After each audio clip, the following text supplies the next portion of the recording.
ایک دفعہ قوم سمود کے لوگ اپنی ایک مجلس میں جمع تھے کہ ان کے پاس ان کے رسول صالح علیہ السلام آئے۔ انہوں نے ان کو اللہ تعالیٰ کی توحید کی دعوت پیش کی اور ان کو واضح نصیحت کی، اللہ تعالیٰ کے عذاب سے ڈرایا اور ان کو اطاعت فرمانبرداری کا حکم دیا۔ تو وہ کہنے لگے، اگر تو اس چٹان کی طرف اشارہ کر کے کہے کہ اس میں سے ایسی صفات کی حاملہ اونٹنی نکال دے تو ہم ایمان لے آئیں گے۔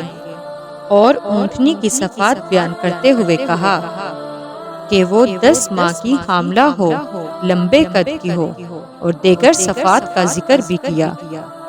ان کے نبی صالح علیہ السلام نے کہا، اگر میں تمہاری طلب کردہ نشانیوں کے مطابق اونٹنی کا مطالبہ پورا کر دوں تو کیا تم ایمان لے آؤ گے، میری لائی ہوئی شریعت کو مان لو گے اور میری رسالت کی تصدیق کرو گے؟ انہوں نے کہا، ہاں۔ تو آپ نے ان سے پختہ ایمان لانے کا وعدہ لے لیا۔ پھر جائے نماز کی طرف پلٹے، نماز پڑھی، پھر اپنے پروردگار سے دعا کی کہ اے اللہ میری قوم کا مطالبہ پورا کر دے۔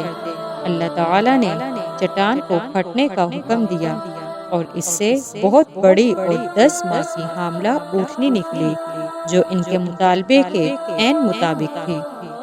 جب انہوں نے سوال کے مطابق اونٹنی دیکھی، اس کے نتیجے میں بہت سے لوگ ایمان لے آئے اور اکثر کفر و ضلالت پر اڑے رہے اور ہر درم بنے رہے۔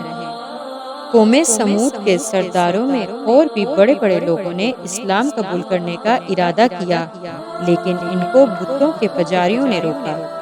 وہ اسلام قبول کرنے کا ارادہ کر چکے تھے لیکن سرداروں نے اسے روک دیا تو وہ ان کی طرف مائل ہو گئے۔